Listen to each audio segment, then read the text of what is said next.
Assalamualaikum warahmatullahi wabarakatuh. Saya Nela Zahra dari kelas 12 MIPA 4. Di sini saya akan menceritakan kembali novel tentang Ronggeng Duku Paruh oleh Ahmad Tohari. Di sebuah desa bernama Duku Paruh, desa Duku Paruh itu memiliki seorang moyang yang bernama Ki Secamenggala. Ki Secamenggala itu adalah musuh para masyarakat. Di desa Duku Paruh ini hanya ada 23 rumah yang mana orang-orang Duku Paruh itu bodoh dan miskin. Di setiap paginya mereka hanya membeli tempe bongkret di tempatnya Sang Tayyib. Tetapi pada saat malam hari, ada cahaya merah yang konon katanya cahaya merah itu membawa malapetaka. Di malam itu tidak ada satupun warga yang masih terbangun, termasuk Sang Tayyib. Pada pagi hari, Sang Tayyib seperti biasa menjual tempe bongkrek. Tanpa ia sadari, tempe bongkrek yang ia jual itu rupanya sudah beracun. Warga-warga yang membeli tempe bongkrek tersebut ada yang sakit, bahkan meninggal. Warga-warga desa Duku Paruh karena tidak terima, mereka mendatangi rumah Sang Tayyib. Sang Tayyib yang tidak terima karena dibilang tempe bongkrek yang beracun, itu marah dan akhirnya ia memakan tempe bongkrek itu di depan warga-warga. Setelah warga-warga menyadari bahwa tempe bongkrek tersebut tidak beracun, warga-warga pun pulang. Setelah itu, dia dan istrinya pun meninggal karena keracunan juga tempe bongkrek tersebut. Serintil yang menjadi yatim piatu pun akhirnya diasuh oleh kakeknya yang bernama Sakarya. Serintil ini adalah gadis kecil yang pandai menari.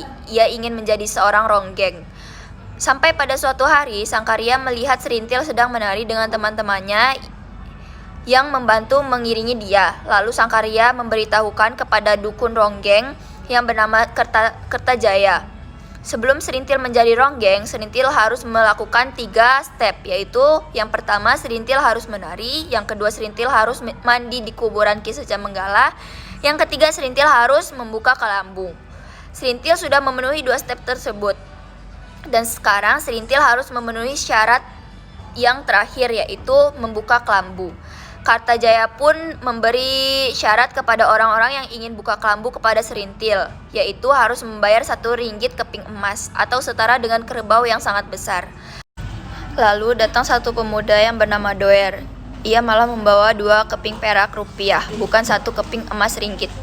Lalu Kertajaya nyuruh Doer untuk dijadikan DP. Kalau besok sampai jam 12 ia tidak melunaskan DP tersebut, maka Serintil membuka kelambu dengan pemuda lain.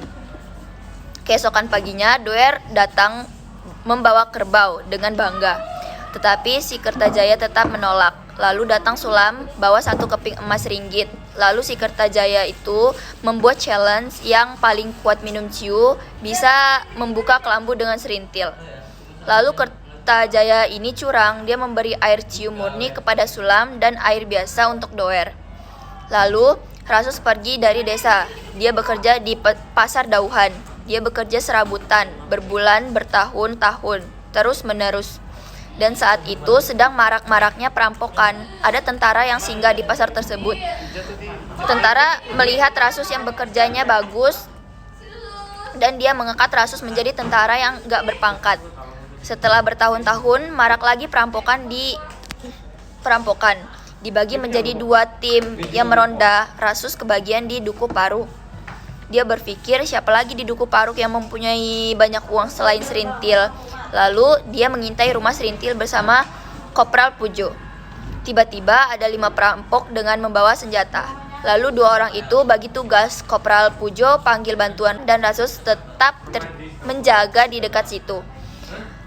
Makin lama terdengar suara jeritan Serintil.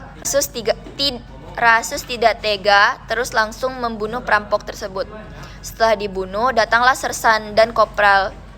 Sersan mengangkat Rasus menjadi tentara sesungguhnya. Malam harinya, Rasus menginap di rumah neneknya. Dia mengobrol dengan Serintil. Serintil ingin mengajak Rasus menikah, tetapi Rasus tidak mau karena Serintil yang dulunya ia inginkan sekarang telah menjadi ronggeng. Besokannya, Rasus meninggalkan desa Duku Paruh.